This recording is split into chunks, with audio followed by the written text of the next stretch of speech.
profesor Luis Pompilio por la presentación y bueno, celebro esta iniciativa del programa de posgrado en Ciencias Penales y Criminológicas. Para mí pues un gran placer además compartir en esta sesión con un querido exalumno como lo es Javier Marcano, hoy día colega profesor. Y bueno, como se les anunciaba, nosotros vamos a conversar un rato con ustedes en relación con un tema pues, que es de permanente actualidad, que tiene que ver con el tratamiento de dos sujetos procesales, por lo menos así declarados por el Código Orgánico Procesal Penal, en cuya evolución, precisamente en el tratamiento, nos vamos a encontrar con altas y bajas que quizá nos llevan a preguntarnos precisamente si estamos frente a sujetos del proceso o se trata de meros objetos del mismo, ¿no? Fíjense, en primer lugar, bueno, nosotros resolvimos hacer una distribución, obviamente, del punto a desarrollar, y el profesor Marcano pues se va a referir al imputado. Yo voy a comenzar hablando un poco sobre la víctima. Lo primero que habría que decir en relación con esta relación en cuanto a estos dos sujetos es que generalmente el sistema de garantías se construye o se hace pues partiendo de la persona del imputado. Y esto tiene que ver con el reconocimiento pues, del principio de la garantía de presunción de inocencia. Entonces, si aquella persona que es señalada como presunto responsable de la comisión de un hecho punible se le debe presumir inocente hasta tanto una sentencia condenatoria determine lo contrario, es obvio pues, que ese sistema de garantía se debe construir o se suele construir a partir de su persona. Y esto precisamente es lo que ha conllevado a que en el tratamiento de la víctima pues hayamos visto tantas diferencias a lo largo del tiempo y particularmente pues, en las últimas décadas podríamos hablar de un resurgimiento, de una reaparición de la víctima que tradicionalmente pues, venía siendo, como dice algún sector de la doctrina, un convidado de piedra. El hecho de que todo el sistema se construya a partir de la persona del imputado, pues lleva a afirmar que el carácter de la víctima va a depender fundamentalmente de la definición que nos ofrece la ley penal. Y en ese sentido, acudiendo a lo que nos dice Alberto Bovino, podríamos convenir con que la víctima está objetivada en el tipo penal. ¿Qué quiere decir Bovino con esta afirmación? Él señala que la víctima está objetivada en el tipo penal partiendo precisamente pues, de esa noción sobre la cual gira el derecho penal, que es el bien jurídico.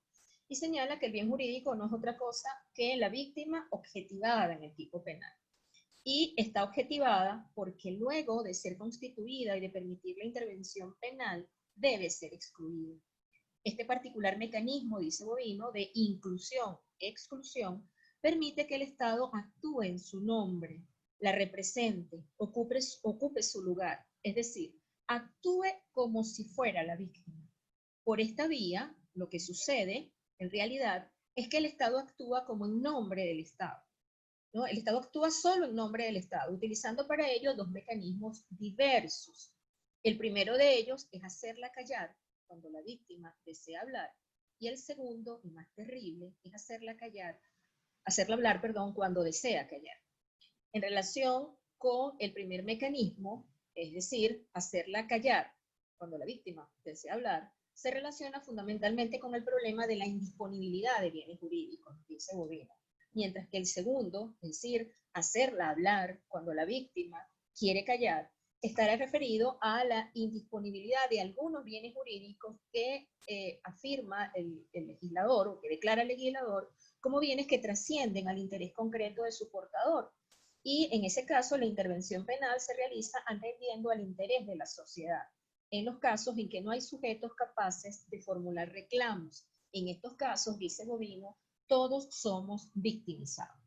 Entonces, esa misma situación de que el carácter de la víctima pues, va a depender de cómo haya sido definida en la ley penal, explica el tratamiento que ha tenido este sujeto hoy día procesal a lo largo del tiempo. Y en esto nos vamos a apoyar en dos maneras de plantear el asunto. Uno proviene del autor Bertolino, ¿verdad?, que nos habla de unas vertientes en el tratamiento de la víctima, y la segundo tratamiento o evolución que vamos a revisar tiene que ver con la postura que nos propone el profesor Julio Mayer.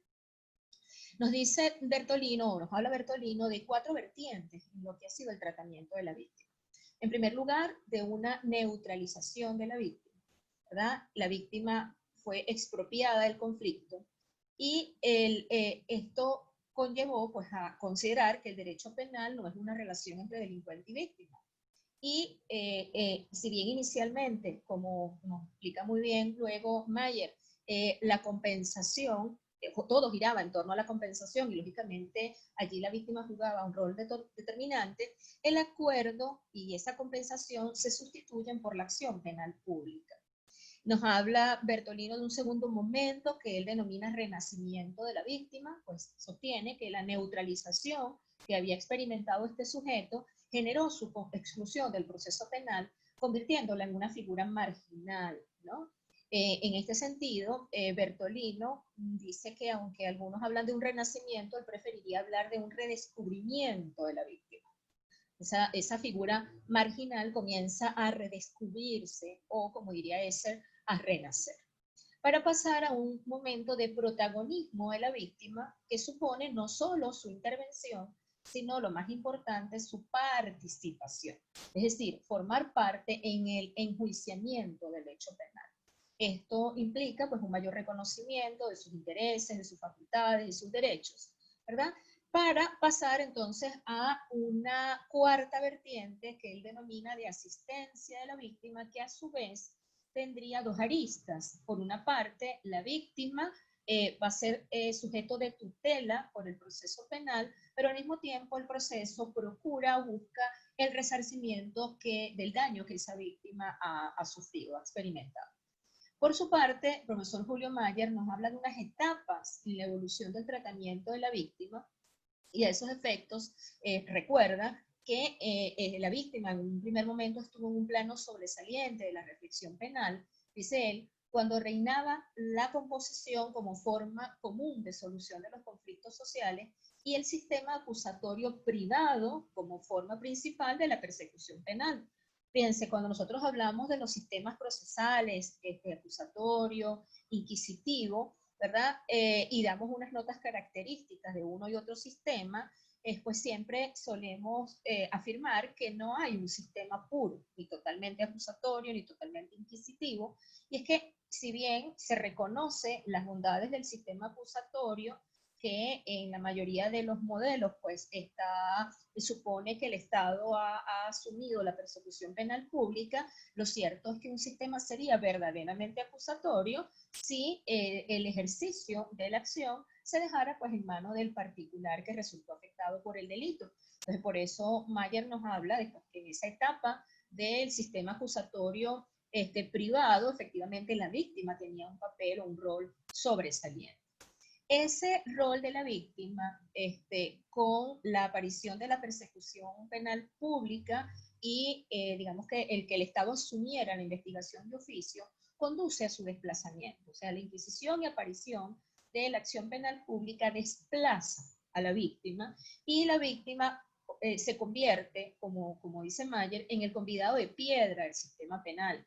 Fíjense que cuando hace esta afirmación, nos dice Mayer, que al igual que la víctima, sucedió con el imputado. El imputado pasó de su papel de protagonista al de simple objeto de la investigación penal, ¿no? Entonces, el hecho de que el Estado asumiera la persecución penal pública condujo a que la víctima terminara siendo apenas un testigo de su propio hecho. A que a esta persona que conjuntamente con el imputado deberían ser los protagonistas, porque ciertamente lo son del conflicto social que da lugar al proceso penal, pues no se le considerare en los fines y tareas del derecho penal. Pero fíjense que lo importante acá es que se hace mención a la exclusión de este sujeto por parte del derecho penal material o sustantivo, ¿no? Entonces, y eso se articula precisamente con lo que comentábamos al inicio, ¿no? Cuando decíamos que el carácter de víctima va a depender de la definición que haga la ley penal. Y fíjense que es así que, como vamos a comentar dentro de poco, hoy día pues ha habido todo lo que es un movimiento en las últimas décadas de cambio o de procura de cambio en relación con el tratamiento de la víctima, pero más que en el tema estrictamente procesal, también en la parte sustantiva, reconociendo o planteando la posibilidad de que la reparación se convierta en una nueva vía en el derecho penal. En este esquema en el que la víctima pues, resultó excluida o expropiada, como suelen decir los criminólogos, a la víctima se le expropió del conflicto, se privilegió o tal exclusión se hizo partiendo de la necesidad del establecimiento de la verdad como fin del proceso. Fíjense que en nuestra regulación actual del Código Orgánico Procesal Penal, pues nos conseguimos con que el artículo 13 declara que el fin del proceso es el establecimiento de la verdad. Entonces, bueno, en esa línea de establecer la verdad, pues esta persona que había sufrido los efectos del delito, pues en el momento en que el Estado asume la persecución penal pública, resulta excluida. Y luego nos habla Mayer de un tercer momento en esa evolución en el que el ofendido por el delito es impulsado por lo que él denomina la nueva ola político-criminal, que procura o pretende privilegiar la reparación por encima del interés estatal de la pena.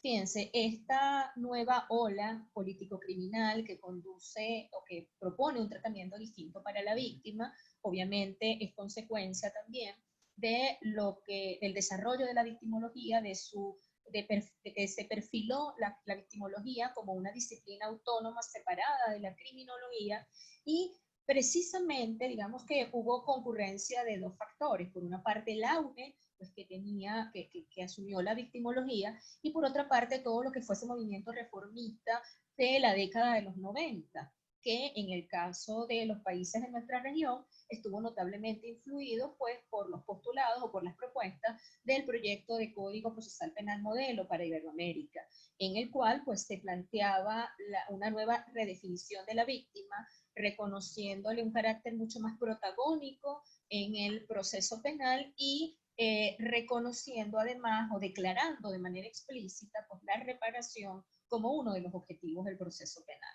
Precisamente en el caso venezolano nos conseguimos con que uno de los aspectos en los que se verificaron mayores cambios a partir de la adopción del modelo predominantemente acusatorio que acogió el legislador venezolano fue pues ese redescubrimiento en el tratamiento de la víctima, al punto de que se le comenzó a denominar incluso de esa manera. Si nosotros revisamos el Código Penal y revisamos igualmente lo que era el contenido del derogado Código de Enjuiciamiento Criminal, vamos a ver que en ninguna de esas dos leyes se hablaba de la víctima, ¿verdad? Ni siquiera con esa denominación. Estamos hablando del agraviado, el perjudicado por el delito, el afectado, etcétera, pero incluso el damnificado si se trataba del tema civil, pero no se le reconocía ni siquiera con esa denominación. Entonces, un poco lo que extraemos de estos comentarios o de esta propuesta que nos hace Bertolino y la que nos hace Mayer, es que realmente el papel o el tratamiento de la víctima, ¿verdad? Constituye un problema político-criminal que no es exclusivo ni del derecho penal ni del derecho procesal penal, sino que es un problema del sistema penal en general, ¿verdad? Porque fíjense que por una parte tenemos el tema de derecho material, de poder considerar la reparación, como ya vamos a revisar, como uno de los fines, incluso como sustitutiva de la pena, y por otra parte, pues el reconocimiento de facultades, de derechos, modos de participación que tendría la víctima en el caso del proceso penal. Entonces, esto nos va a llevar igualmente a que haya ciertos puntos de encuentro entre el derecho privado y el derecho penal al declararse la reparación como uno, o ante la posibilidad de que se declare la reparación como uno de los objetivos de la pena. Fíjense que eso de proponer que la reparación del daño causado a la víctima sea uno de los objetivos de la pena, pues obviamente no es una tesis nueva, como comentamos, en la evolución que nos propone o que nos indica Mayer, nos hablaba de la etapa de la composición en la que obviamente la víctima cumplía pues ese rol protagónico. En una época más reciente, pues la corriente abolicionista ha impulsado con fuerza para sustentar, digamos que su tesis, pues el que la reparación pudiera ser un sustituto o pudiera excluir la pena.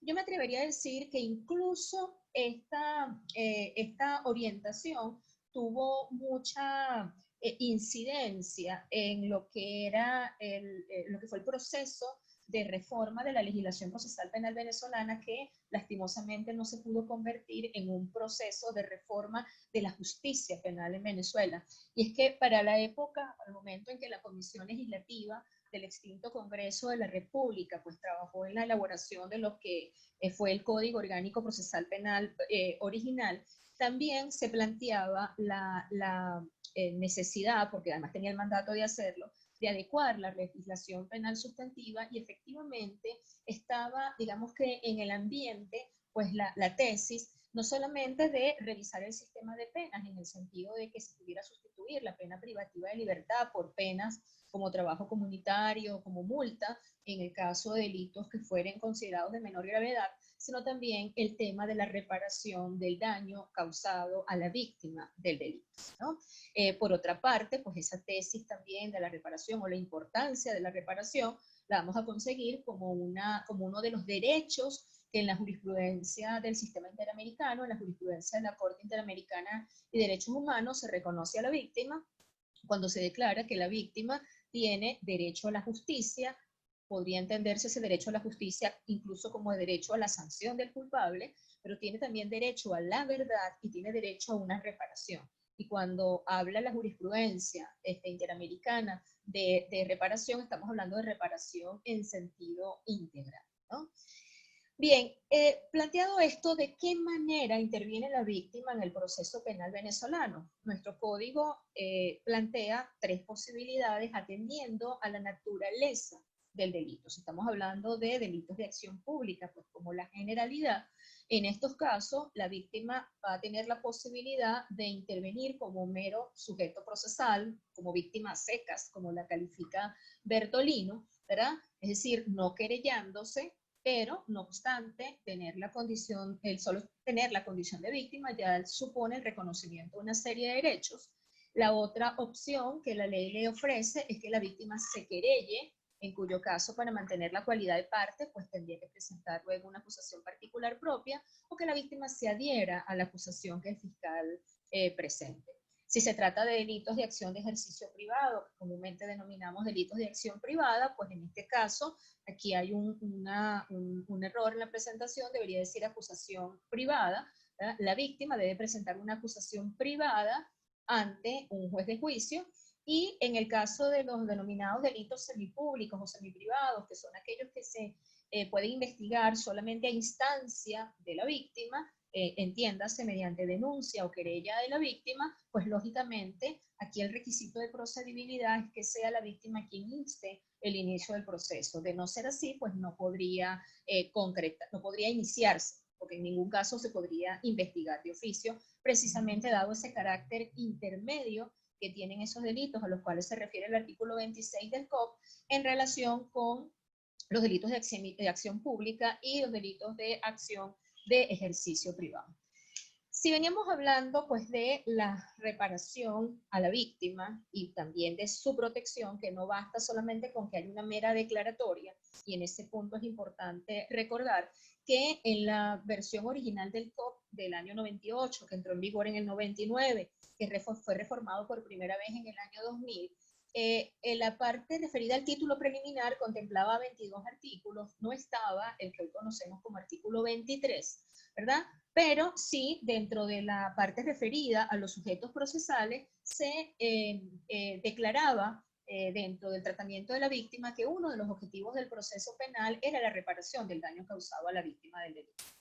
Decía que en el año 2001, cuando se reforma el COP por segunda vez, se incorpora el artículo 23 y pareciera que el legislador, y eso ha sido una constante en las reformas que hemos visto del año 2000 hacia acá, que ya a la fecha suman 6, Pareciera que, siguiendo esa tendencia a veces hasta de que algunos han dado en llamar como que fetichismo legal o el culto a la ley, el solo hecho de que el que una figura se regule o se diga algo expresamente en la ley, ya de manera mágica conlleva que efectivamente eso se concrete. Entonces pareciera que incorporar un artículo como el 23 pues era suficiente para reconocerle protagonismo a la víctima.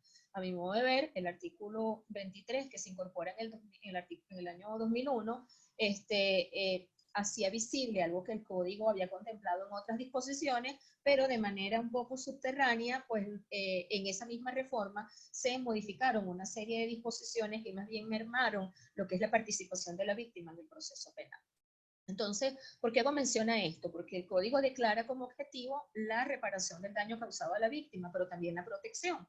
Y en ese sentido nos dice el profesor Julio Mayer que si se persiste en un procedimiento penal oficial, cuyo principio básico es la persecución penal pública, resulta imposible dejar que la persecución continúe, ya sea que se acuse o que se recurra de la sentencia, solo por voluntad del ofendido. Si en cambio se piensa lo contrario, mejor autorizar al ofendido para que persiga por la vía de la acción privada.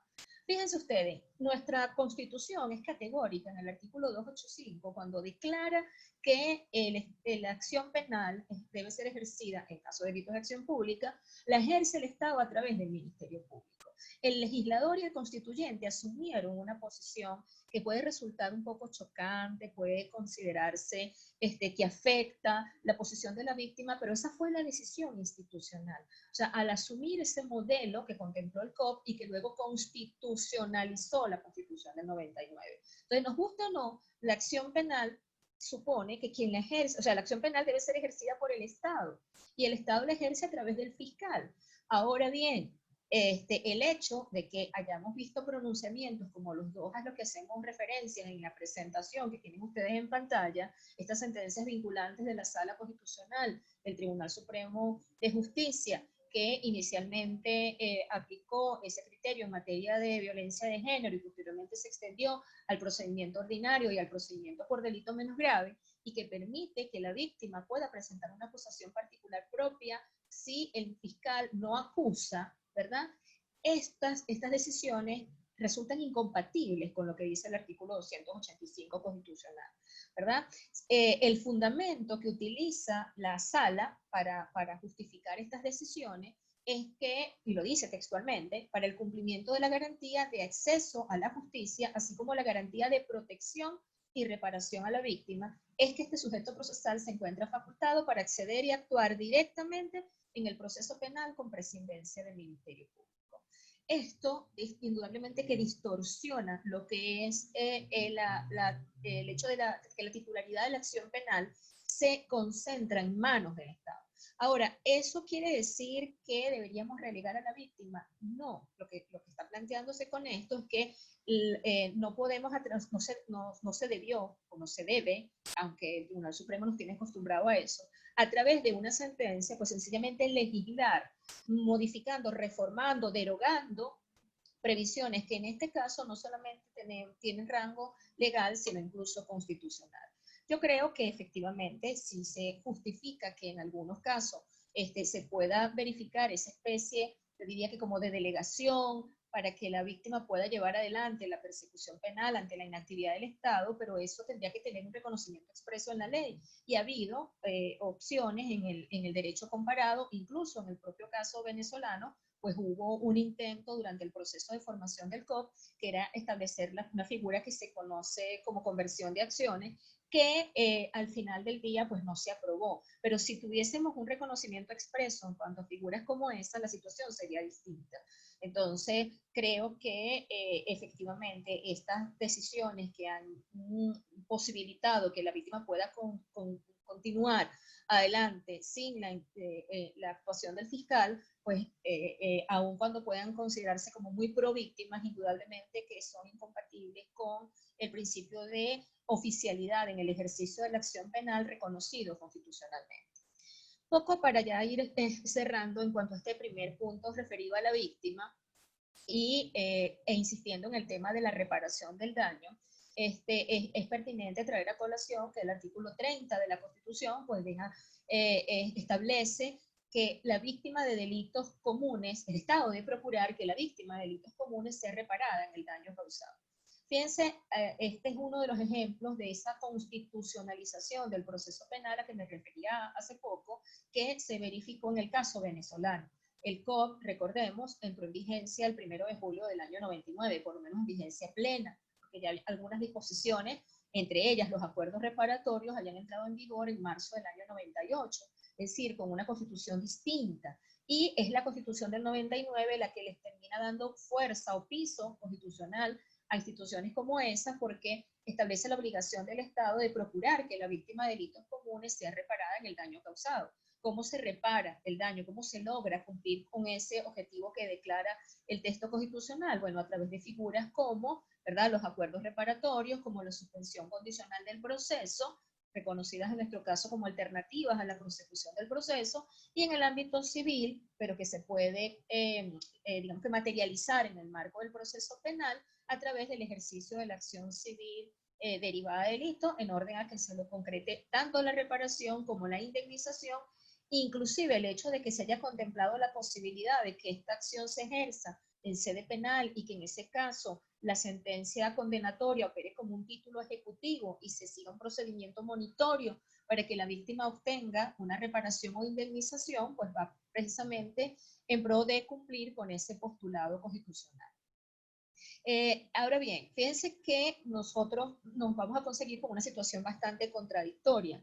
Por una parte, tenemos que, como decía antes, se incorporó un artículo expreso, el artículo 23, que nos habla de la protección y reparación a la víctima. Hemos visto decisiones como las de la Sala Constitucional, que bajo el argumento de protección y reparación, pues le permite a la víctima continuar con la persecución penal en delitos de acción pública si el fiscal no acusare, pero eso resulta totalmente contradictorio con lo que ha sido el trato de la propia víctima en las reformas que ha tenido el Código Orgánico Procesal Penal. Y entonces, a mi modo de ver, pareciera que ese rol protagónico que se le quiso dar a la víctima al permitirle participar en el proceso, inclusive no teniendo formalmente la condición de parte, que llevó a que en un trabajo que publicó la Universidad Católica Andrés Bello en el año 98, con ocasión de las primeras jornadas de Derecho Procesal Penal que se realizaron en esta universidad, un diputado ya fallecido, además procesalista, como lo fue el doctor Carmelo Lauría, decía que la víctima era un sujeto procesal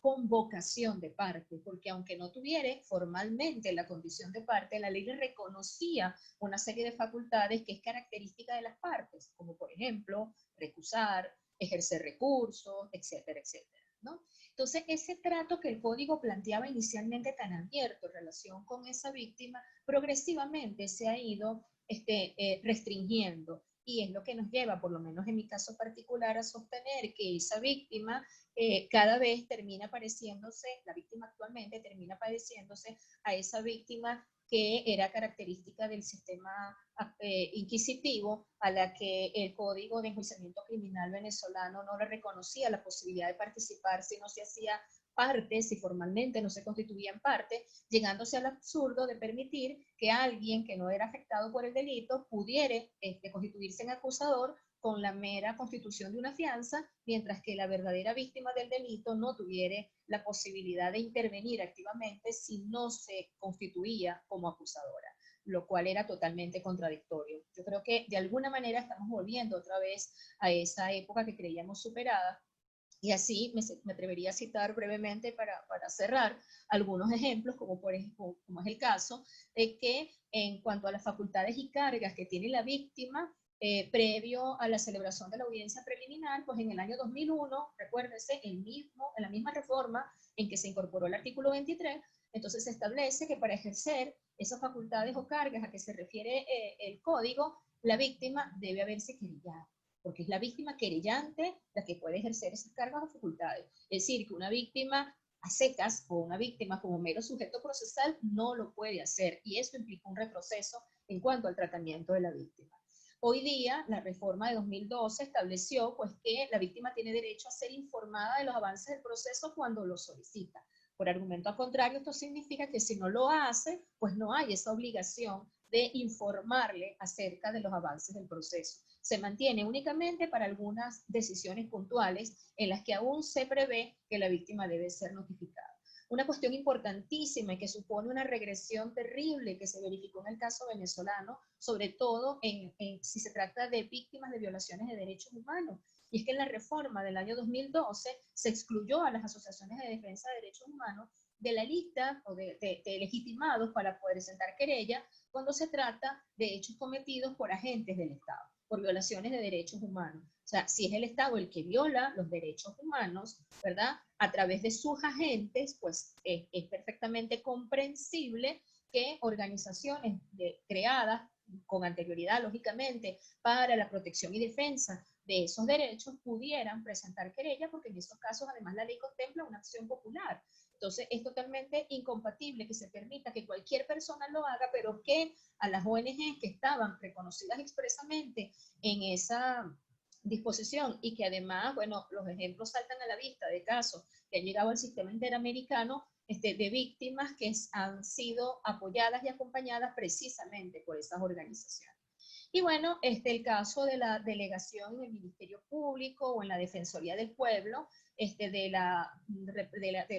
los derechos de la víctima, que bueno, trae como consecuencia pues, que la víctima ni siquiera deba acudir en consecuencia a actos del proceso. Yo creo que el mensaje es bastante contradictorio y en definitiva, pues que así como el trato del imputado, pues considero no puede implicar un perjuicio en cuanto a la víctima, pues tampoco el reconocimiento e intervención de la víctima en el proceso penal se puede hacer a costa de los derechos del imputado. Que hay que buscar pues necesariamente un punto de equilibrio y que este sujeto que venía asumiendo con mucha fuerza un rol protagónico, importante en nuestro sistema, pues lastimosamente cada vez tiene una posición más opaca que está progresivamente conduciendo a que ese rol de sujeto haya pasado a convertirse nuevamente en el de asumir la posición de objeto o de convidado de piedra, como nos decía el profesor Julio Maya. Bien, con esto de manera un poco apretada, pues concluyo lo referido yo ahora a la víctima como sujeto del proceso, pues y dejo en el uso de la palabra a Javier para que continúe con el imputado.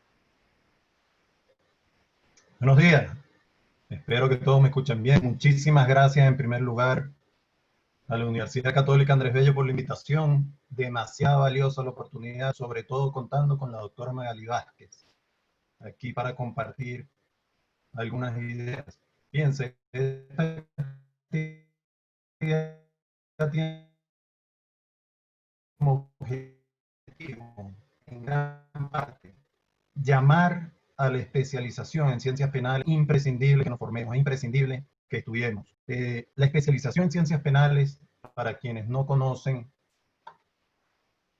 la actividad, fíjense que, ya estamos aquí poniendo el video, ok. La especialización de ciencias penales de la Universidad Católica cuenta con un grupo de profesores en su plantilla, bueno, encabezados por la doctora Magali Vázquez, el doctor Pedro Berrizbeitia, el doctor Roberto Delgado Salazar, jóvenes profesores como Alejandro Rodríguez, como Ángel Viso, mi amigo, mi gran amigo Giovanni Rionero. Está garantizado el buen nivel académico dentro de la especialización en ciencias penales. Los invito a que conozcan la especialización, los invito a que vean el pensum, a que vean los profesores, a que se mucho de lo que estamos planteando hoy en materia de víctimas y en materia de imputados necesita un estudio profundizado. Todavía no está dicho todo lo que se debe decir. Evidentemente, son normas y son posturas doctrinales perfectibles y a ello tenemos que abocarnos con el estudio. Vamos a compartir aquí.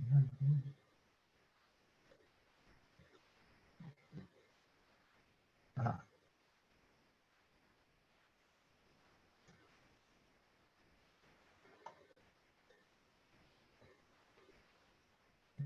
un problemita ahí técnico. Ahora sí. ¿De qué vamos a hablar hoy? A lo que vinimos. Fíjense, vinimos a hablar de imputado y se plantea un interrogante. Si el imputado es sujeto de derecho o es objeto del proceso. Este interrogante, fíjense, va a ser nuestro punto de partida en el día de hoy. Y nos lleva una respuesta casi inmediata, estoy seguro, ya ustedes la han empezado. Prácticamente como un acto reflejo. Podemos afirmar que el imputado hoy, en nuestro sistema procesal penal, es titular de una serie de derechos, eso es incuestionable. Solo basta que chequen los artículos 8, 10, 12, 127 del Código Orgánico Procesal Penal. Una simple lectura de estas normas, de forma inmediata podemos concluir que el imputado tiene derechos reconocidos. El doctor Julio Mayer, el profesor argentino, él señala en su obra sin vacilar que el imputado es calificado como un sujeto procesal, sin lugar a duda alguna, y que es un sujeto procesal que tiene un rol principal, un rol básico dentro de los tanto así que señala el profesor Mayer, que sin el imputado se vacía de sentido la palabra proceso. No vamos en ningún momento a restarle esta sentencia a la víctima, pero el imputado es en torno al cual va a gravitar todo el proceso penal. No hay un ordenamiento procesal y en ello tenemos que ser enfáticos. Fíjense, y en ello debemos ser enfáticos. No hay un ordenamiento procesal en el cual formalmente no se le reconozcan. Profesor Marcano. Sí, disculpe la interrupción. Estamos teniendo problemas de conexión. Creo que es temas de conectividad desde su equipo. Le propongo lo siguiente, la profesora Magali podría compartir la presentación y apagamos todos la cámara porque creo que eso optimiza el uso de la conexión para el audio, que lo estamos escuchando mal, ¿le parece? Sí, entonces, la profesora Magali nos presta el apoyo de compartir la presentación y continuamos entonces. Muchas gracias. Buenísimo.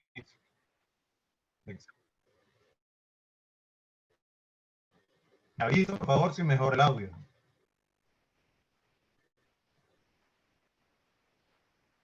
¿Cómo está el sonido ahora? Mucho mejor, mucho mejor. De todas maneras, los participantes nos pueden dar feedback a través del chat y nosotros lo leemos desde acá. Gracias, profesor. Perfecto, excelente. Buenísimo, mejoró, excelente. Para no perder la hilación de lo que estamos hablando, vamos a retomar porque no sabía que había problemas de sonido, pero vamos entonces a retomar. Fíjense, el imputado será sujeto de derechos, será objeto del proceso. Vamos al punto, ese es el interrogante que planteamos. Vamos a responder todos a coro. El imputado hoy por hoy efectivamente tiene una serie de derechos consagrados en el Código Orgánico. Pensemos en los artículos 8, 10, 12, 127 que lista una serie de derechos para el imputado. Decíamos antes que para Julio Mayer, si no tenemos al imputado, se vacía de sentido la palabra proceso. Tal es la trascendencia del imputado para el profesor Mayer. Incluso en su obra lo desarrolla como primer sujeto procesal dentro de ese cúmulo, ese abanico de sujetos que actúan en un proceso penal. Veamos el extremo, incluso en el procedimiento, en el proceso penal nazi, como reseña el profesor Javier Llobet Rodríguez. Javier Llobet Rodríguez es un profesor costarricense brillante. Tiene una obra del año 2004 llamada Justicia Penal en el Estado Arbitrario, sobre la justicia penal nazi. Allí se narra en un capítulo específico los derechos que asistían a los imputados en los procesos nazis. Hoy no los validaríamos de ninguna manera, sería un núcleo demasiado pequeño de derechos, pero deja clara la idea de que incluso en el proceso nazi, los imputados tenían perfectamente derechos reconocidos. Ahora, ¿qué es lo que vamos a discutir hoy? ¿Hasta dónde está bien que se reconozca un pequeño grupo de derechos o si ese listado debe ser mucho más amplio? Con el doctor Javier Llobet Rodríguez se tiene contacto por razones académicas y se le solicitó autorizar para esta obra en digital podérsela facilitar a todos los participantes. Vamos a ver qué nos contesta. Entonces, vean, no nos vamos a quedar en la superficie, que es esto que hemos planteado. hemos asumido como primera, el imputado tiene una serie de derechos reconocidos en el Código Orgánico Procesal Penal, pero vamos a lo sustancial, vamos al fondo, para dar una mejor respuesta al interrogante que hemos planteado en estos minutos que vamos a compartir, ¿no? Para dar respuesta a este interrogante vamos a partir de dos consideraciones previas que son imprescindibles. En primer lugar, en materia probatoria, el imputado es entendido en algunos casos con ciertos matices como objeto de prueba. A ello no nos vamos a referir en el día de hoy, no es el sentido que le queremos dar al imputado como objeto. Hay una tesis doctoral que les coloqué en una diapositiva, los datos de la Universidad de Sevilla del año 2017, donde desarrollo de prueba para a quien le interese profundizar en el punto. Sobre todo se refiere al aspecto de las intervenciones corporales, ¿no?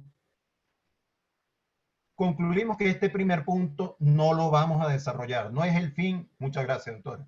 La tesis doctoral que aparece aquí citada en primer lugar desarrolla el tema con muchísima precisión, se la recomiendo. Ahí tienen el enlace. Pero no nos vamos a centrar en el imputado como objeto de prueba. Sencillamente es una mención para descartar esa concepción del imputado. Nos vamos a referir, y esta es la segunda consideración inicial, previa, que debemos plantear, al imputado como objeto, asumiendo la visión del profesor Klaus Roxin. Fíjense lo que plantea el profesor Roxin, y esto, gracias. Y aquí colocamos 3 citas de la posición del profesor Roxin, se las voy a resumir. ¿Qué plantea el profesor Roxin en el proceso penal alemán? Él afirma, miren, el imputado es objeto, efectivamente, pero ¿es objeto de qué? De la coacción del Estado. El imputado debe soportar de manera general el procedimiento penal, y el procedimiento penal lleva íncito actuaciones en contra de su voluntad, afectación de su libertad personal, afectación de su integridad personal. Ello es esencia del proceso penal y debe soportarlo el imputado. ¿Qué sucede? Y aquí es donde vamos a poner el acento y aquí nos vamos a detener. Esta concepción del imputado meramente como objeto del proceso, en estado de indefensión frente al Estado, cambia diametralmente en el siglo XIX, lo señala Roxin, con el Estado liberal, con el pensamiento liberal, con el iluminismo. ¿Qué es lo que sucede? Ya el imputado no se va a encontrar en estado de indefensión frente al Estado que le está persiguiendo penalmente, que le está procesando penalmente. Sigue siendo un objeto, porque en definitiva, en alguna medida, el Estado va a incidir en la esfera de su libertad personal o de su integridad personal, pero va a contar con los medios para defenderse. Primordialmente va a ser un sujeto, porque va a tener derechos autónomos que ejercer para defenderse de esta actividad de persecución que tiene el Estado en su contra. Este punto, como dice el profesor Parra Quijano, vamos a pensarlo despacio y vamos a asimilarlo. Si algo debemos llevarnos claro hoy es este punto. El imputado será objeto en el proceso, sencillamente porque la persecución del Estado va a recaer en él y lo va a afectar de cierta manera. Pero el imputado como sujeto debe contar con los medios, con las herramientas, con las armas para lograr defenderse de esa persecución del Estado. No encontrarse indefenso. Ese es el punto, amigos míos. El pasar frente a la actividad del Estado a encontrarse con armas, con herramientas para defenderse de esas intervenciones enérgicas que señala Roxin, la libertad personal que señala Roxin, o de esos atentados contra su integridad personal. Fíjense que en la medida en que el imputado cuente, y aquí vamos a poner el acento, en que el imputado cuente con los elementos suficientes para poder defenderse, con el reconocimiento de derechos básicos dentro del proceso, en esa medida lo vamos a considerar como un sujeto y no como un objeto. Estos son los postulados que plantea el profesor Roxin y que lo vamos a tener tenerlos presentes a lo largo de estos minutos que vamos a conversar. Siempre con prevalencia de la condición de sujeto por sobre la condición de objeto. Ello es indiscutible. Les propongo algo, leyendo un poco, preparando el material para hoy, conseguí un artículo del doctor Alberto Arteaga Sánchez. No necesita presentación, evidentemente. El doctor Arteaga, ahí tenemos el enlace. Gracias, profesor. En el año 2012 publicó un artículo en el Universal llamado El túnel del proceso penal. Vamos a tomar este artículo como la guía, como la carta de navegación de lo que vamos a conversar en lo sucesivo. Es un artículo bien puntual, tiene apenas 11 párrafos, el profesor es claro y puntual. 11 párrafos, ninguno excede de 4 líneas. Se va a lo que se quiere decir. El doctor con ese artículo, sin querer, da respuesta de fondo a lo que estamos hoy conversando aquí. Si el imputado es objeto o es sujeto del proceso. Y lo sitúa en el plano venezolano. ¿Por qué va a ser provechoso este artículo del profesor Arteaga Sánchez? Porque el profesor inicia reseñando que el proceso penal no es más que un laberinto procesal. Créanme, la imagen es clara, un laberinto procesal. Y el título del artículo es claro, un túnel es el proceso penal. Hay que estar en los zapatos del imputado y el defensor, señala el doctor Arteaga, para uno poder comprender la esencia del proceso penal. Eso lo compartimos plenamente con el doctor Arteaga. Cualquiera de nosotros, lamentablemente, puede en determinado momento ser imputado.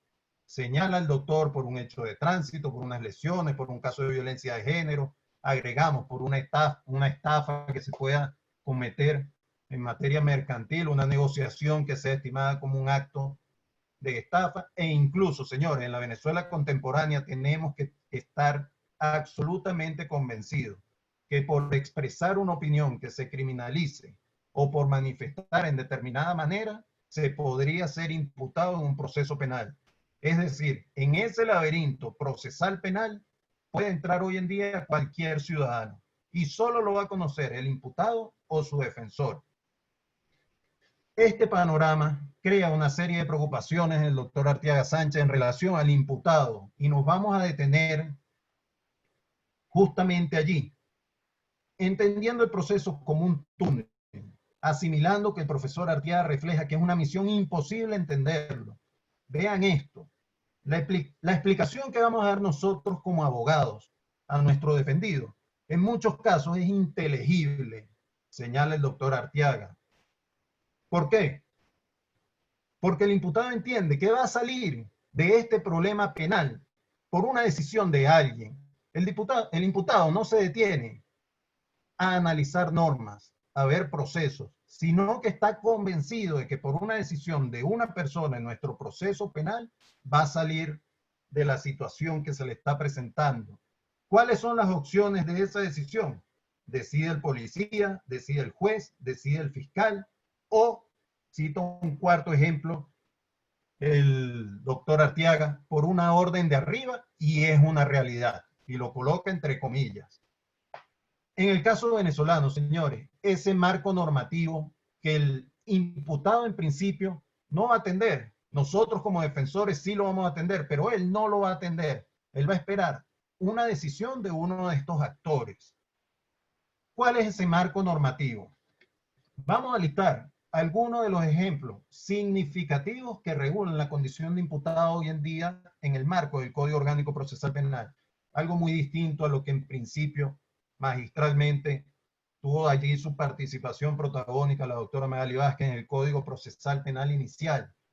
Fíjense, vamos a listar algunos ejemplos de cómo se han ido soslayando los derechos del imputado a lo largo de las reformas que ha sufrido el Código Orgánico Procesal Penal y cómo esa condición de sujeto se va acercando cada vez más a ser un objeto por encontrarse en estado de indefensión frente a la persecución del Estado. En primer lugar, la privación judicial preventiva de libertad, el lapso de privación judicial preventiva de libertad varió diametralmente. De 20 días iniciales ya vamos por 45 días de privación de libertad, por carencias administrativas, por problemas de los órganos de investigaciones. En segundo lugar, se eliminó el derecho a ser juzgado en el derecho a no ser juzgado en ausencia, que estaba en el Código del 98 claramente establecido en el listado de derechos del imputado. Y se introduce el concepto de la contumacia o rebeldía en dos artículos básicamente, 327 y 310 del Código Orgánico. Se incorporó la apelación con efecto suspensivo en sus dos variantes, del 374 y del 430. Se elimina el derecho a oponerse anticipadamente a la privación de libertad. Si se tiene, esto es importantísimo. Afortunadamente no ha tenido mayor aplicabilidad, pero es una atribución que en el 2012 se le dio al fiscal del Ministerio Público. La posibilidad de que si el imputado se le considera evadido o prófugo, se podrá disponer definitivamente de sus bienes. En sexto lugar, puede haber una prueba anticipada sin imputado, de conformidad con el último aparte del 289. Séptimo, no hay participación ciudadana, señores. Una piedra angular del proceso que hemos asumido.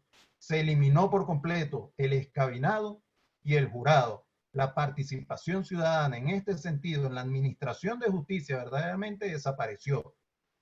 El juicio oral puede hacerse incluso sin público. Fíjense que se establece una causal abierta a cualquier otra circunstancia que pueda afectar el normal desarrollo del debate. En el artículo 316 se regula por completo, se afecta por completo la publicidad en el juicio. Señores, la concentración y la continuidad. Iniciamos por 10 días continuos, ya se están manejando 15 días hábiles. El fin de preservar el recuerdo de lo sucedido en el debate en el juzgador ha desaparecido por completo. Por último, solo listando a modo de ejemplo, la delación como supuesto especial de principio de oportunidad. En el artículo 40, en su segunda parte, se regula hoy como una atenuante de la pena, más no como un eximente. Pierde totalmente aplicabilidad esa posibilidad que tenía el imputado ante delitos de delincuencia organizada o criminalidad violenta. Vean este listado por el que nos hemos paseado. Sencillamente recoge aspectos en los cuales se ha afectado por completo derechos que de los cuales ya era acreedor el imputado. Podríamos seguir enumerando variantes que se han implementado en el sistema acusatorio y que han traído disminución de esa carga de derechos en manos del imputado. Pero planteemos aquí una primera conclusión, muchachos. Fíjense, los derechos que van a calificar al sujeto al imputado como sujeto en el marco del Código Orgánico, no podemos discutir que se han visto disminuidos. Estamos claros en ello. Hay una serie de derechos adicionales que encuentran hoy una aplicación disminuida. La presunción de inocencia, la afirmación de libertad, el respeto a la dignidad, la igualdad y defensa prevista en el artículo 12. Está la norma, pero no es suficiente con que esté la norma. Debe haber el respeto a esos derechos que se han atribuido al imputado. Sumemos a ello, a este laberinto procesal que dibuja el doctor Arteaga Sánchez, a ese túnel que no tiene luz y tiene huecos por todas partes. Sumemos algunos criterios jurisprudenciales del Tribunal Supremo de Justicia que, conjuntamente con la lista por la que nos paseamos previamente, nos van a llevar a una conclusión que la van a plantear ustedes. Cada quien se va a plantear su conclusión, solo con estos insumos. Jurisprudencialmente se ha dicho, citemos 3 ejemplos. En primer lugar, la aprehensión sin flagrancia y sin orden de captura puede, en violación a la Constitución, evidentemente, cesa toda violación una vez que el imputado es puesto en la orden del Tribunal de Control, sentencia 526 del año 2001, conocida por todos, con múltiples reiteraciones y pequeños desarrollos en lo sucesivo. En segundo lugar, señores, la sentencia, por citar una de muchas, 831 del año 2009, de la Sala de Casación Penal del 18 de junio, se valida la promoción y admisión de medios de prueba que son inexistentes en el proceso. No los conoce el imputado, no los conoce el fiscal, no los conoce la defensa, pero se admite que puedan presentarse, señalarse primero como un elemento de convicción, promoverse como un medio de prueba y ser admitidos en el auto de apertura a juicio como medio de prueba. En tercer lugar, la posibilidad de que la Sala Constitucional pueda condenar a una persona por el delito de desacato. La propia Sala Constitucional en funciones penales, sin que medie una investigación, sin que medie una imputación, sin que medie una acusación previa y relajando todas las reglas del juicio oral. sentencia del 11 de abril de 2014, caso Daniel Ceballos, conocido por todos, Sala Constitucional. ¿Qué traduce todo esto, amigos míos? El listado de normas que hemos señalado anteriormente, estos 3 ejemplos de criterios jurisprudenciales que afectan directamente los derechos del imputado. ¿En qué se traduce todo ello? En disminución de esos derechos. Y hagámonos una pregunta concluyente todos. Del Código de 1998 al día de hoy, 2020, los imputados conservan los mismos derechos, el mismo nivel de derechos, o poseen más derechos o han visto disminuidos sus derechos. Creo que la respuesta va a ser rotunda de parte de todo el auditorio. Si ello no fuese suficiente, el doctor Artiaga Sánchez agrega algo. Él dice, miren, el imputado aprende una expresión cuando está sometido a un proceso que lo va a acompañar toda su vida, y es que el acto ha sido diferido. Solo saldrá de ese túnel si admite los hechos. Es una realidad, no es casual que el último informe del Ministerio Público, que se dio a conocer en el año 2017, señale que en ese momento más del 80% de las sentencias condenatorias en nuestro país eran por procedimiento por admisión de hechos. Eso es una realidad lo que señala el doctor Artiaga Sánchez. Diferido el acto es un sello que le van a colocar al imputado y lo va a acompañar durante todo el proceso. Solo podrá salir de ese túnel si admites los hechos. Lamentablemente, amigos míos, este es el escenario que estamos colocando hoy sobre la mesa en relación al imputado, a sus derechos, a su condición o no de sujeto procesal. Vale agregar que el procedimiento por admisión de los hechos es sumamente cuestionable en relación al sacrificio de la justicia material. En derecho comparado, al hablar de los procedimientos abreviados, hay infinidad de críticas. Ya para concluir, con estas consideraciones puntuales en relación al imputado, como sujeto o como objeto del proceso, concluye el doctor Artiaga con 2 ideas que me voy a permitir leerles, me voy a permitir reseñárselas aquí. En primer lugar, no podemos tratar de entender ni de explicar el enigma o el acertijo de la justicia penal. Es simplemente indescifrable e impredecible. Díganme ustedes si no es peligroso que tengamos que concluir que el sistema de justicia penal resulta indescifrable e impredecible, como bien lo asienta el profesor Artiaga. Y cierra con esta consideración el doctor. Como profesional del derecho dedicado a la materia penal, sencillamente entiendo perfectamente a quien no quiera ver ni en pintura a su abogado, al compañero de una travesía sin rumbo en un momento oscuro de la vida, signado por el temor a lo desconocido y comprometida no solo su libertad, sino su propia vida. Señores, concluimos nosotros con una sola consideración, una sola conclusión. La noción kantiana de dignidad es transversal y así lo hemos asumido a todo el proceso penal. Fíjense que Kant asentaba, como bien conocemos todos, que el hombre es un fin en sí mismo. No es un medio para que otros hombres puedan lograr un objetivo, porque si ello sucede, ¿qué pasa? Se convierte el hombre sencillamente en una cosa, en un objeto. Lo planteó Kant hace más de 200 años y sigue siendo una realidad. Nos planteamos los interrogantes entonces. Bueno, el imputado hoy en día es un número de expedientes solamente. Y en segundo lugar, ¿será un valor estadístico el imputado despojado cada vez más de los derechos que le hacían sujeto procesal? La pregunta, solo plantear esta pregunta ya es inquietante, porque deja ver que hay situaciones normativas, situaciones jurisprudenciales y prácticas que nos llevan a este interrogante. Para eso lo invito a la especialización, a inscribirse en la especialización porque en ello se profundiza. Este interrogante es más un punto, no es un punto de llegada, es un punto de partida para el debate sobre el tema. Cerramos con esto, señores, agradezco toda su atención. Cerramos con esta frase que está en la diapositiva. La escribió César Beccaria de los delitos y de las penas. Está referida en un contexto meramente dogmático, meramente sustantivo, pero le siguen unas consideraciones que lo encuadran perfectamente en el tema que hoy estamos conversando. Dijo Beccaria, no hay libertad cuando algunas veces permiten las leyes que en ciertos acontecimientos el hombre deje de ser persona y se repute como cosa. Cerramos con esta idea y están mis números de contacto. Muchísimas gracias a Luis Pompilio, muchísimas gracias a la doctora Magali, ustedes. Quedamos abiertos a todas las interrogantes que tengan y muchísimas gracias por el tiempo y afortunadamente logramos salvar el tema del audio.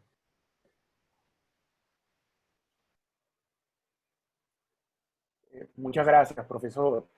Vamos a dar entonces cabida a las intervenciones y preguntas de los asistentes.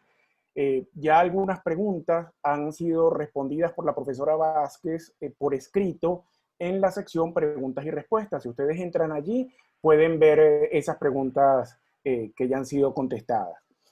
Fíjense, tenemos una interrogante de Ángel Pérez, de Universitas Fundación, que es una institución aliada de los estudios de posgrado con la que hemos planificado y realizado varias actividades y seguiremos a futuro organizando eventos. Ángel pregunta lo siguiente: ¿qué derechos en el proceso penal posee la víctima al querellarse? ¿Y qué la diferencia de una víctima normal en cada etapa del proceso penal?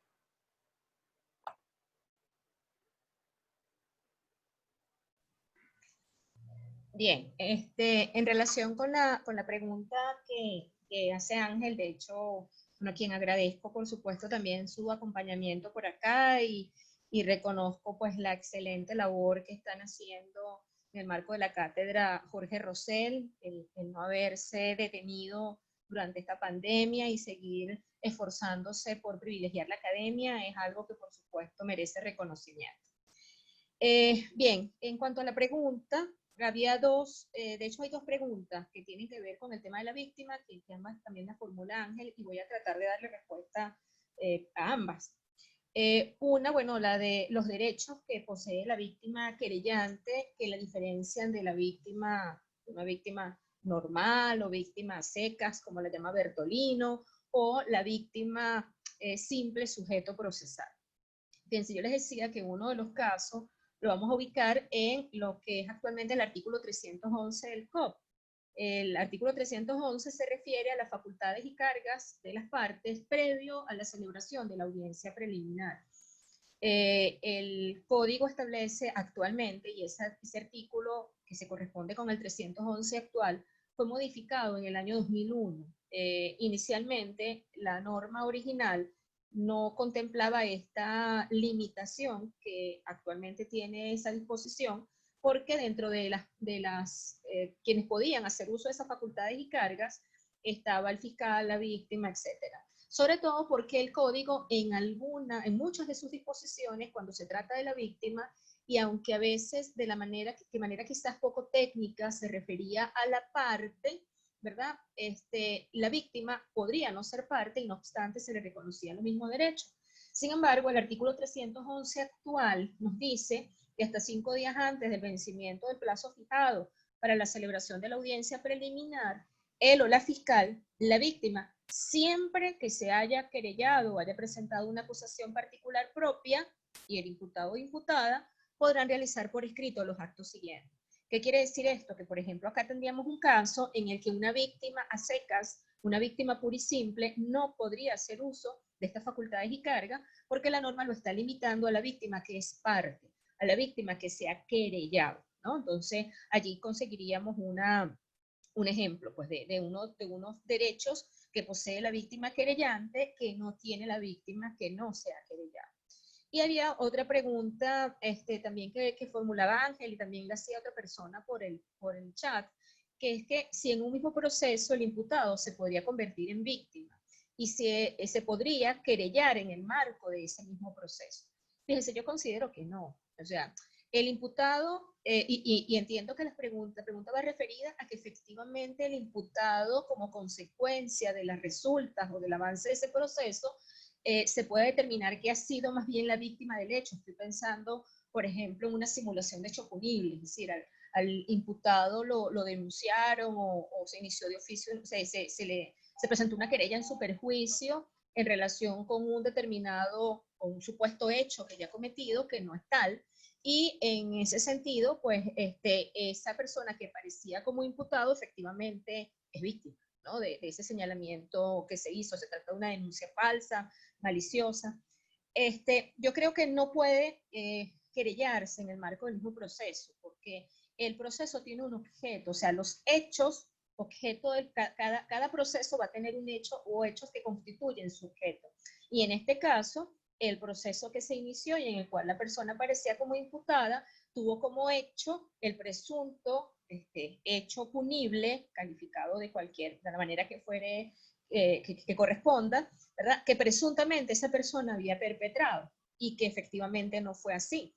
Entonces, mientras que su condición de víctima deviene de que se le señaló falsamente, y entonces en ese caso se trata de un hecho distinto, y por lo tanto ese hecho distinto tendría que ventilarse, a mi modo de ver, en el marco de otro proceso. Indudablemente que las resultas del primero pues van a ser fundamentales de cara a esa persecución que podría entablar el imputado. Es como si se declara que el proceso, el hecho denunciado era falso, por ejemplo. Bueno, la sentencia que declare eso va a constituirse en una prueba determinante, por ejemplo, de la comisión del delito de calumnia, ¿no? Es como yo lo veo.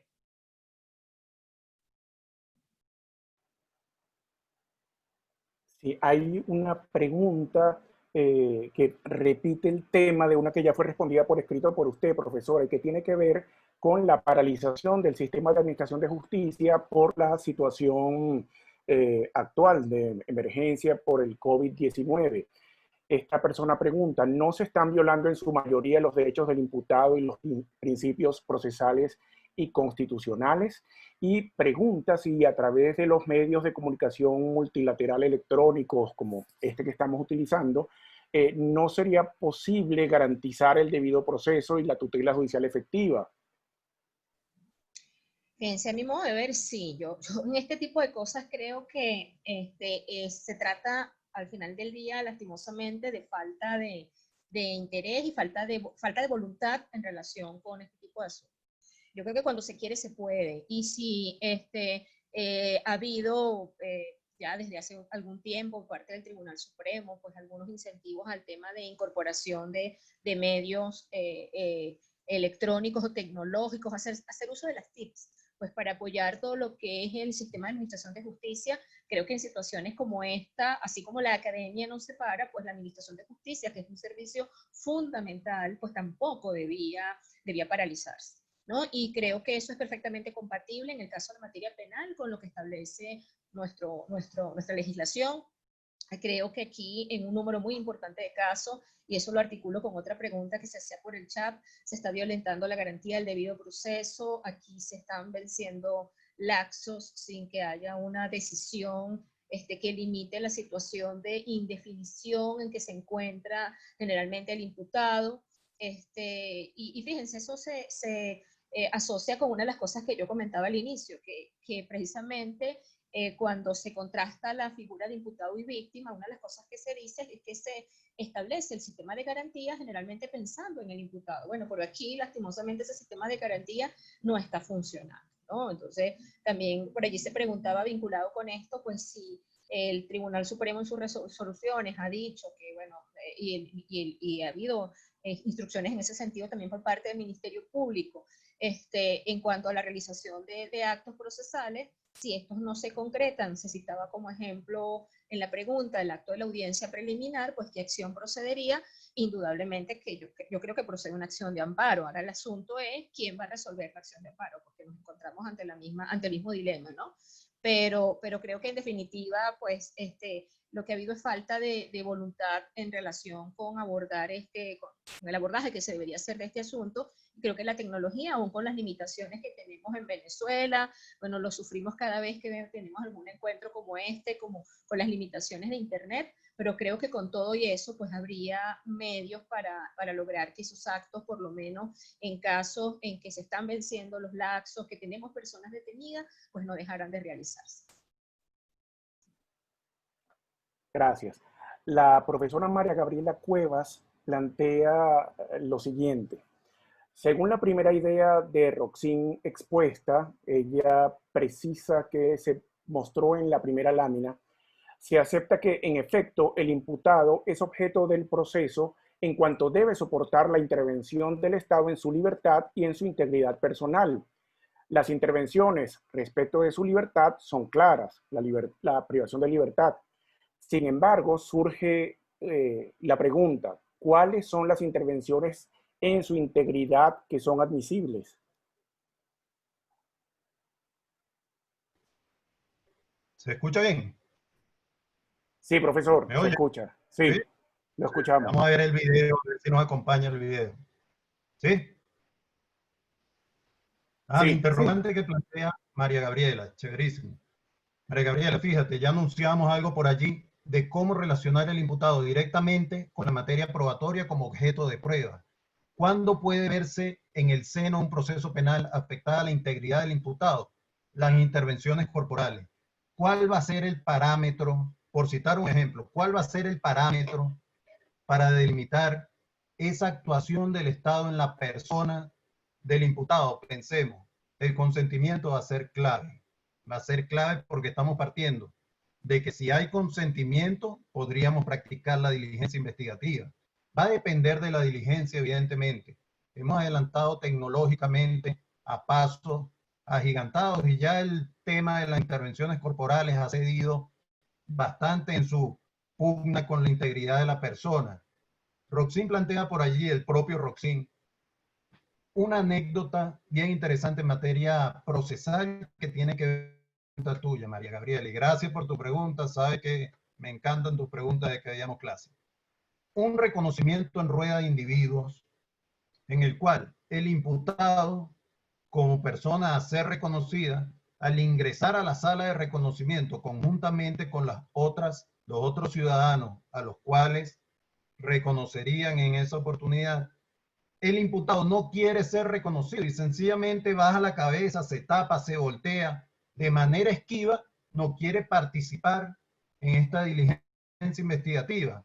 Fíjense que en esa oportunidad, en ese caso en concreto, y esto es sorprendente, el tribunal ordenó que se esposara al imputado a la pared donde se iba a hacer el reconocimiento.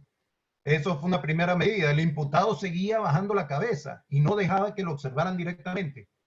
¿Qué ordenó el tribunal? Que un alguacil, un funcionario de seguridad del Estado, le tomara por la cabeza y le subiera la cabeza a la fuerza. Evidentemente violatorio de la integridad de ese imputado. ¿Qué sostuvo en su momento el profesor Roxin?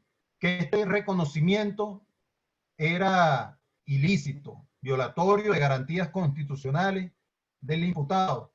Pero ojo, no por vulnerar su integridad, sino que se consideró que cuando están varias personas para ser reconocidos y yo esposo a uno de la pared y lo tomo alguacil por la cabeza para que no baje la cara, sencillamente se pierde esa uniformidad de la rueda de reconocimiento y se señaló que el reconocedor iba a dirigir su atención directamente a ese sujeto sobre el cual el Estado estaba actuando con la fuerza que tenía y que por eso es que era nulo el reconocimiento. Interesante posición del profesor Roxin, pero es uno de muchos ejemplos donde se podría ver vulnerada la integridad del imputado por una intervención del sistema del Estado.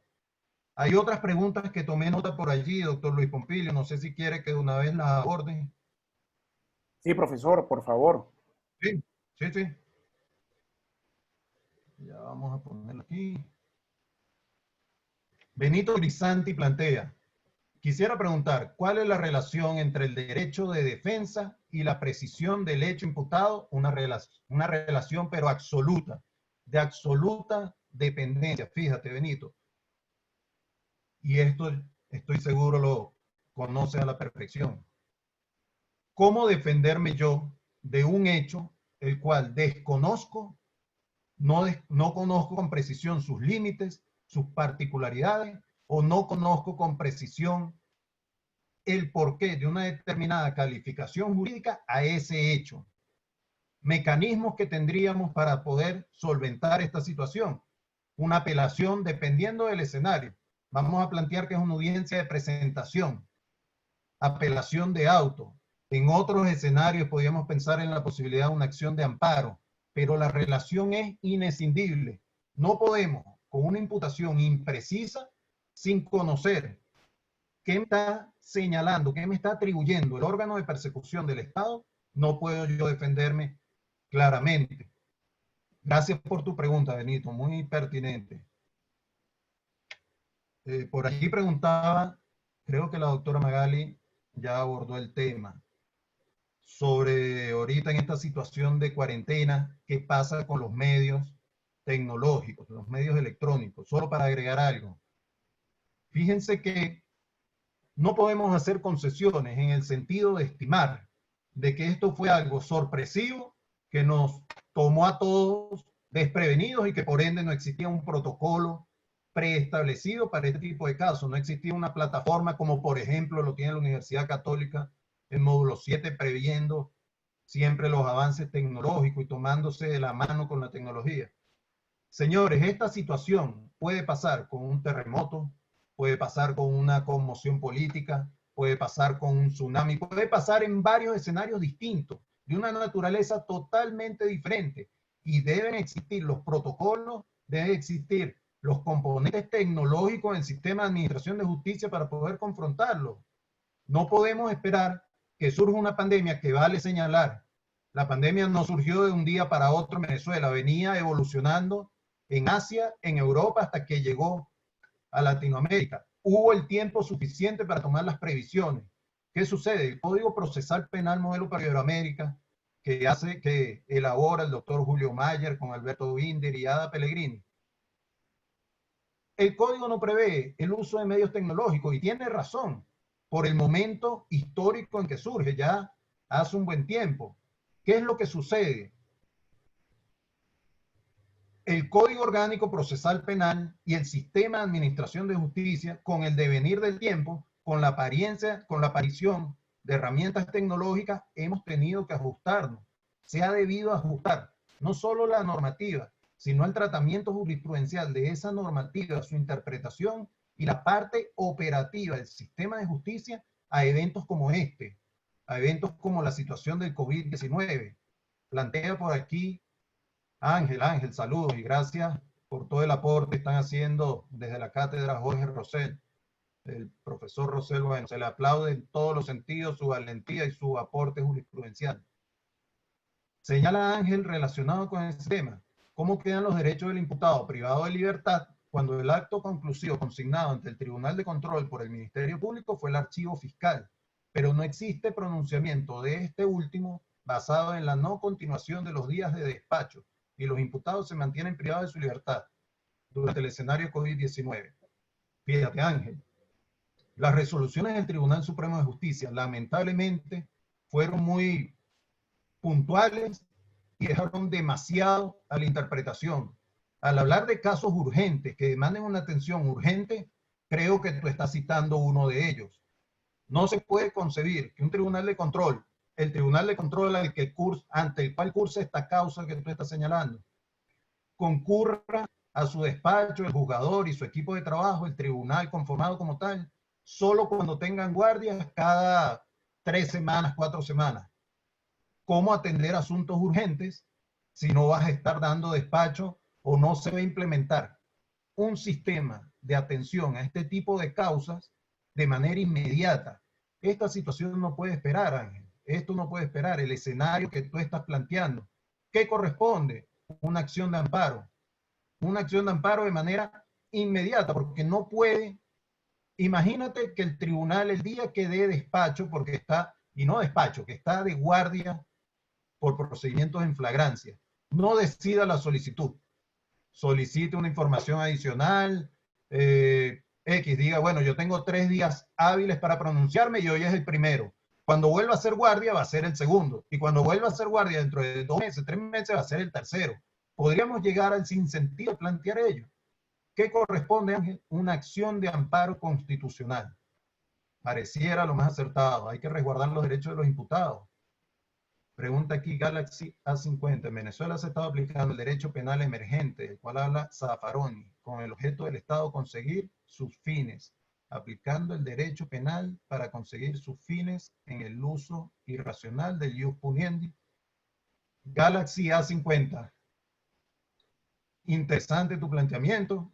Pareciera estarse haciendo un uso abusivo del derecho penal. Ya no estamos hablando de lo procesal, sino de lo penal en el ámbito venezolano. Esa huida hacia el derecho penal que plantea Winfried Hassemer, el magistrado constitucional alemán, y ese aumento desproporcionado de penas. Pensemos solamente en el uso adolescente para delinquir en las alumnas, como ejemplo cardinal de hasta dónde se pueden llevar penalidades, buscando irracionalmente tutelar bienes jurídicos que son importantes, pero que debe existir una proporcionalidad entre la pena a aplicar, el bien jurídico, el daño social, la lesión. Son muchos factores que se deben tomar en cuenta. Estoy de acuerdo contigo, Galaxy. Bueno, nos gustaría conocer tu nombre, pero estoy de acuerdo con tu planteamiento. Pareciera un uso irracional por parte del legislador.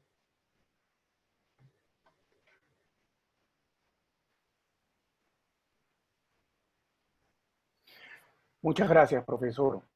Bueno, con esto hemos atendido las preguntas formuladas. No sé si los ponentes, profesor Marcano, profesora Vázquez, quieren dar algunas palabras de cierre antes de concluir la sesión.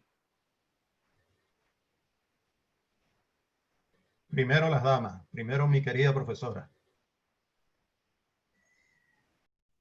Bien, bueno, muchas gracias Javier. Igual en la presentación, yo creo que como me enseñó un exalumno también muy querido, Roberto Delgado Hidrogo, aquí hicimos uso del principio de caballerosidad y por eso yo intervine primero, ¿no? Igualmente ahora pues les hago llegar mis palabras de cierre. Bueno, básicamente agradecerles la participación, la perseverancia en diversas actividades en las que hemos tenido la oportunidad de participar. Pues vemos que siempre hay algunos nombres comunes que siguen preocupados por este tema de formación en la coyuntura. Y bueno, me parece que esa es una cuestión muy meritoria, que no nos dejemos llevar por la apatía, por la depresión de la situación en la cual nos encontramos, y que sigamos aprovechando este espacio para poder prepararnos. La verdad, eso lo celebro y pues les agradezco muchísimo la participación. Por aquí voy a aprovechar las palabras de cierre porque veo que por el chat hay una pregunta, ¿no? Dirigida a mí. Dice, bueno, creo que está, sí, dirigida. Dice, profesora Magali, gracias por la disertación. ¿Pudiera estimarse que la necesidad política de combatir la criminalidad ha desnaturalizado el proceso penal concebido en el COP? Fíjense, yo creo que definitivamente sí. Sobre todo porque se ha querido vender al colectivo pues la idea de que el COP ha sido el responsable durante mucho tiempo se le vendió la idea, que hoy día ese argumento pues se ha caído por su propio peso. Pero durante mucho tiempo se vendió la idea de que el COP era el responsable del incremento de la criminalidad. Les puedo hablar desde mi experiencia, como dice, no me lo contaron, cuando se planteó la segunda reforma al COP. Recuerdo que el entonces ministro de Interior hizo un llamado a las universidades para que acudieran y se hicieran propuestas en el marco de esa reforma que estaba encabezando el Poder Ejecutivo en ese momento, ¿no? Y bueno, en esa oportunidad, esta universidad recibió una comunicación. Para ese momento yo me desempeñaba como directora de la Escuela de Derecho, y además, por aquello de ser un ejercicio de maternidad responsable, pues me sentí obligada a ir ante ese llamado, porque si había sido corredactora del código original, pues me preocupaba los cambios que se le pudieran hacer, sobre todo que, bueno, no por el hecho de que consideráramos que era una obra perfecta, por el contrario, perfectible, tenía debilidades que había que mejorar, pero el discurso que veíamos en ese momento nos preocupaba. Y recuerdo que lo que nos dijo el ministro, y habíamos aquí representantes de varias universidades, es que, en pocas palabras, independientemente de las propuestas que se hicieron, la reforma iba, porque ese código era el responsable de que hubiese salido muchísima gente a la calle. Entonces, ese era el discurso, ¿no? Entonces claro, con ocasión de ese discurso, se han ido justificando esas reformas y llegamos al extremo de una reforma totalmente inconstitucional como la que se hizo en el año 2012, ¿verdad? Aprobada en el marco de una ley habilitante que indudablemente parte de la premisa de que hay que restringir más, porque si uno revisa todas las reformas que el código ha sufrido hasta ahora, y como decía, son 6, ustedes se van a dar cuenta que hay un hilo conductor, limitar el tema de la libertad, ya sea durante el proceso, ya sea durante la fase de ejecución penal. Pero eso ha sido una constante en todas las modificaciones que se le han hecho al código. Entonces, bajo el argumento de combatir la criminalidad, indudablemente como pregunta que creo que es nuestro estimado profesor Ferreira, ¿verdad? Se ha desnaturalizado el modelo original. O sea, y son muchos los ejemplos que podríamos invocar al efecto. La presunción de fuga asociada al quantum de la pena. O sea, eso tiene que ver con un fin netamente sustantivo, ¿verdad? Y eso desnaturalizó, desvirtuó el modelo que el código inicialmente había acogido. Yo no quiero llegar al extremo de afirmar, como lo ha dicho en algún momento también un estimado profesor Sergio Brown, que no voten su código de enjuiciamiento porque todo parece indicar que cada vez nos vamos acercando más a él. Yo no quisiera ser tan derrotista en ese punto, pero efectivamente el modelo se desnaturalizó y digamos que el argumento ha sido pues ese supuesto fin de combate de la criminalidad. Que bueno, cuando vemos, por ejemplo, decisiones como las que se adoptan desde el Ministerio de los Servicios Penitenciarios, uno se pregunta, bueno, si efectivamente, ¿verdad? El COP se convirtió en un mecanismo para propiciar la delincuencia y no lo han sido decisiones, en muchos casos apartadas del marco normativo y superponiéndose a las atribuciones de los jueces de ejecución, como las que se están dictando desde ese ente, y no me estoy refiriendo en este momento particularmente a las liberaciones como consecuencia de la pandemia, porque eso es otro asunto, ¿verdad? Si efectivamente ese no ha operado como un factor más de propiciar o incrementar el delito antes que este instrumento al cual se le ha atribuido esa responsabilidad. Entonces, bueno, con esto cierro, pues nuevamente, como decía, muy, muy agradecida por la participación, por los comentarios, por el interés, y bueno, siempre prestos a poder participar en actividades de este corte, y agradecida al profesor Luis Pompilio por mantenerse pues muy activo en todo lo que es la actividad de formación de los estudiosos y los interesados en el área de las ciencias penales y criminológicas. Bueno, muy buen día a todos. Muchas gracias.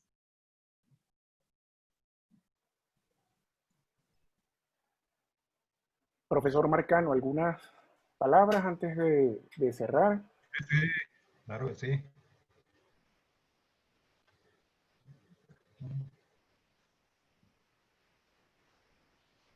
Lo escuchamos. Ya, que sé que. Ok, perfecto. Antes de cerrar, sencillamente estaba leyendo ahorita los comentarios, las preguntas aquí, y Luis Germán plantea algo de una iniciativa que ha tenido el Tribunal Supremo de Justicia por intermedio de algunos de sus magistrados a raíz de la pandemia. Eso hay que aplaudirlo, Luis. Estoy de acuerdo contigo.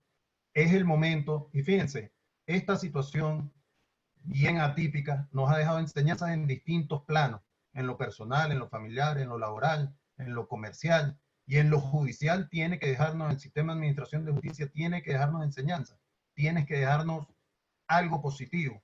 Creo que por allí va lo positivo de esta situación. Luis Germán Darkis también lo mencionaba. Se están retomando algunas ideas aisladas, algunas normas aisladas, algunas leyes, proyectos de leyes. Se está viendo el derecho comparado para tratar de prever mejores soluciones, no solo ante contingencias de este tipo, sino contingencias de otros tipos, y adaptarnos un poco a los tiempos que estamos viviendo. Verónica lo señalaba, la doctora Verónica, a quien quiero mucho y admiro mucho.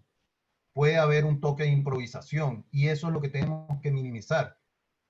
Quiero que tengamos una visión constructiva sobre el tema, que se creen protocolos, que se estudie a profundidad en derecho comparado qué se hizo, cómo se abordó toda esta situación, y que podamos trabajar de aquí hacia adelante, sobre todo las instituciones. El Tribunal Supremo de Justicia tiene tanto peso en todo el sistema de administración de justicia en tiempos de cuarentena. Señores, muchísimas gracias de verdad, apreciando mucho la iniciativa del doctor Luis Pompilio. está luchando titánicamente en pro de la especialización de ciencias penales. Un verdadero placer estar con la doctora Magali Vázquez en esta oportunidad, quien fue mi profesora de pregrado y de posgrado, y actualmente es mi tutora de tesis doctoral. De verdad, admiración absoluta hacia ella.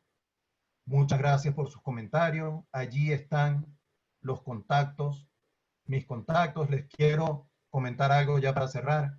En mi oficina tenemos una iniciativa, tratar de difundir un poco el conocimiento, y estamos remitiendo vía correo electrónico semanalmente por lo menos 2 o 3 libros en digital de Claude Roxin, de Francisco Muñoz Conde, de Zaffaroni, de distintos autores. Llevamos ya unas cuantas semanas cumpliendo con esa labor. Todo el que quiera que le remitamos ejemplares de este tipo, por favor escríbame, bien por directo, por Instagram o a mi teléfono, como ustedes quieran, y sencillamente los agregamos a nuestra base de datos. Muchísimas gracias, doctor Luis Pompilio, muchísimas gracias a todos los participantes, un verdadero privilegio estar aquí, y me despido de ustedes, que tengan un buen día y cuídense mucho. Profesor Marcano, quizás podría, si lo desea, compartir a través del chat alguna dirección de correo o sus redes sociales para que los participantes puedan comunicarse con usted. A esos efectos, si el profesor comparte esa información por el chat, vamos a dejar la sesión abierta unos minutos luego de concluir para que ustedes puedan tomar nota de esos datos. Bien, muchísimas gracias a los profesores Magali Vázquez y Javier Marcano por esta interesante disertación. Gracias a ustedes por su asistencia, por las preguntas y el intercambio que nos han ofrecido, y los invitamos nuevamente a visitar nuestra página web www.ucap.edu.be, donde podrán conocer nuestra oferta en estudios de cuarto nivel. La Facultad de Derecho de la Universidad Católica Andrés Bello cuenta con programas de ampliación, programas de estudios avanzados y especializaciones en diversas áreas del saber jurídico, y con un doctorado en Derecho. Las preinscripciones para nuestros programas estarán abiertas hasta el 31 de julio de este año. Los invito a conocer nuestra oferta académica en nuestro portal web. Síguenos en nuestras redes sociales. A través de ella nosotros informamos la programación de las futuras actividades programadas en el marco de la iniciativa UCAP al aire. Esas redes sociales son @enlaucap, @postgradoucap y @UCAP virtual. La grabación de esta conferencia será publicada en los canales y redes sociales de la Escuela de Derecho y de los estudios de posgrado de la UCAP en las próximas horas. Muchas gracias y feliz tarde. Vamos a ver si el profesor Marcano compartió los vínculos.